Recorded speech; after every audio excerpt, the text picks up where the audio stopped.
Assalamualaikum warahmatullahi wabarakatuh.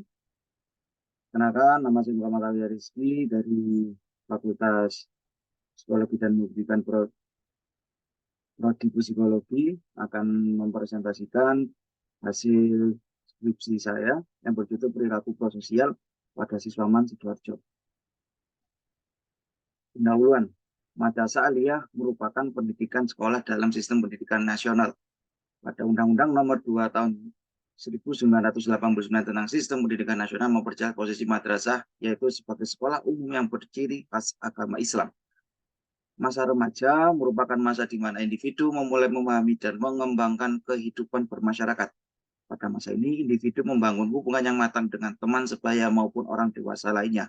Mulai belajar menjalankan peran sosial, memperoleh dan kemudian mengembangkan norma-norma sosial sebagai pedoman dalam bertindak serta sebagai pandangan hidup. Perilaku prososial merupakan perilaku menyokong kesejahteraan orang lain, seperti kedermawanan, persahabatan, kerjasama, menolong, dan menyelamatkan, dan pengorbanan. Aspek-aspek perilaku prososial adalah menolong, membagi, kerjasama, kejujuran, menyumbang, dan kedermawanan, memperhatikan kesejahteraan orang lain, dan mempunyai kehidupan kepedulian terhadap orang lain. Perilaku prososial dapat dipengaruhi oleh beberapa faktor, yaitu faktor internal dan faktor eksternal. Faktor internal adalah faktor yang berasal dari diri individu itu sendiri, yang terdiri dari guilt dan mood. Faktor eksternal yaitu faktor yang berasal dari lingkungan individu yang terdiri dari norma sosial, similarity, dan helper disposition. Keunikan penelitian ini bisa dilihat dari 3 contoh yang saya ambil, mulai dari pengaruh empati terhadap perilaku prososial pada siswa kelas 9 Kria Kayu SMKN 1 Pacitan, perilaku prososial remaja pada siswa SMA atau sejawat yang mengikuti kegiatan ekstrakurikuler, dan perilaku prososial siswa dan implikasi program dalam bimbingan pribadi sosial. Yaitu penelitian yang saya lakukan hanya memiliki satu variabel tunggal. Dan untuk rumusan masalahnya adalah bagaimana gambaran perilaku prososial pada siswaman Sidoarjo. Tujuan penelitian adalah untuk mengetahui bagaimana gambaran perilaku prososial pada siswaman Sidoarjo. Manfaat penelitian baik itu manfaat teoritis maupun teori praktis. Metode. Tipe penelitian menggunakan tipe penelitian kuantitatif deskriptif. Penelitian yang dilakukan untuk mengetahui nilai variabel mandiri, baik variabel dependen ataupun variabel independen, tanpa membuat perbandingan atau mengkorelasikan antar dua variabel. Identifikasi variabel penelitian. Penelitian ini menggunakan variabel tunggal, yaitu perilaku prososial. Dalam definisi operasional variabel, perilaku prososial diukur dengan menggunakan skala perilaku prososial yang diadopsi dari penelitian NISA berdasarkan aspek, yaitu perilaku, berbagi, perasaan, kerjasama, menyumbang, menolong, dan kejujuran. Untuk populasinya yaitu siswa Sidoarjo yang berjumlah 1.380 siswa. Untuk sampel penelitian diambil 270 siswa. Teknik sampel. Teknik sampelnya menggunakan teknik sampel proportional stratified random sampling.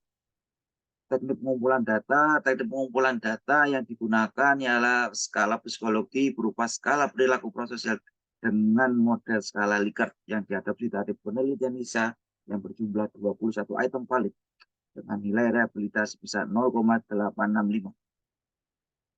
Analisis data menggunakan teknik statistik deskriptif dengan bantuan Microsoft Excel. Ya, inilah hasil dari penelitian ini yang berupa tabel. Nah, kita lanjut ke pembahasan. Hasil penelitian menunjukkan 73% siswa memiliki perilaku prososial sedang dan 18,5% siswa memiliki perilaku prososial rendah, serta 18,5% siswa memiliki perilaku prososial tinggi. Aspek yang dimiliki nilai paling tinggi yaitu aspek kerjasama yang mendapatkan nilai rata-rata 25,03. Dan aspek kejujuran memiliki nilai paling rendah yaitu hanya sebesar 7. Hasil penelitian berdasarkan jenis kelamin diperoleh bahwa laki-laki memiliki nilai lebih tinggi yaitu 76,20 dibandingkan dengan perempuan, yaitu 71,76. Hasil penelitian pada jenjang kelas diperoleh bahwa kelas 10 memiliki rata-rata paling tinggi, yaitu 75, dan tidak terlalu signifikan dengan kelas 9. Kelas 11 yang memiliki nilai rata-rata 74, namun sangat signifikan pada kelas 12 dengan nilai rata-rata 68. Hasil tersebut sejalan dengan penelitian terdahulu yang dilakukan oleh Basori yang mengatakan bahwa anak berperilaku sosial disebabkan oleh faktor kerjasama, memperhatikan hak dan kewajiban orang lain. Hal tersebut disebabkan oleh pola seorang tua, yang dimana pembiasaan di rumahnya untuk saling tidak mengganggu dan berbuat jahil dengan anggota keluarganya. Hasil analisis data pada siswaman Sidoarjo yang menunjukkan bahwa perilaku prososial yang berbeda-beda pada setiap jenjang kelas. Yang ditempuhnya hal tersebut dilihat pada kelas 10 yang memiliki rata-rata 75, pada kelas 11 memiliki rata-rata 74, dan pada kelas 12 memiliki rata-rata 68. Perilaku prososial pada Mas Sidoarjo lebih banyak dialami oleh siswa perempuan daripada siswa laki-laki. Hasil penelitian menunjukkan bahwa nilai rata-rata siswa perempuan yang berperilaku prososial yaitu 76,20, dan siswa laki-laki yang berperilaku prososial yaitu dengan nilai rata-rata 71,76. Hasil tersebut sejalan dengan penelitian terdahulu yang dilakukan oleh Sani. Pada penelitian tersebut juga mendapatkan hasil yang berbeda antara siswa laki-laki dan perempuan. Siswa perempuan mendapatkan hasil lebih tinggi yang berperilaku prososial dibandingkan siswa laki-laki. Temuan penting dalam penelitian. Hasil dari penelitian yang dilakukan dapat ditemukan bahwa pada umumnya siswa MAN Sidoarjo memiliki perilaku prososial pada kategori sedang dengan nilai persentase sebesar 73%, dengan jumlah pada kategori sedang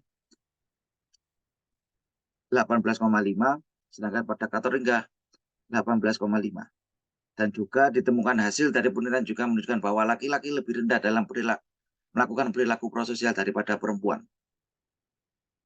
Manfaat penelitian. Manfaat teoritis penelitian ini diharapkan dapat memberikan manfaat berupa sumbangan ilmiah ilmu pengetahuan, dan untuk manfaat praktis bagi siswa bisa dilakukan evaluasi terkait pentingnya perilaku prososial pada siswa MAN Sidoarjo. Untuk MAN Sidoarjo sendiri, pengelola lembaga pendidikan dapat menjadikan penelitian ini sebagai bahan pertimbangan dalam upaya perbaikan proses pembelajaran pada siswa MAN Sidoarjo. Bagi peneliti selanjutnya, diharapkan dapat menjadi bahan referensi untuk penelitian sejenis, sehingga penelitian yang akan dilakukan selanjutnya bisa disempurnakan, baik secara teoritik maupun pendekatan metodologi penelitian lainnya. Sekian dari saya. Wassalamualaikum warahmatullahi wabarakatuh.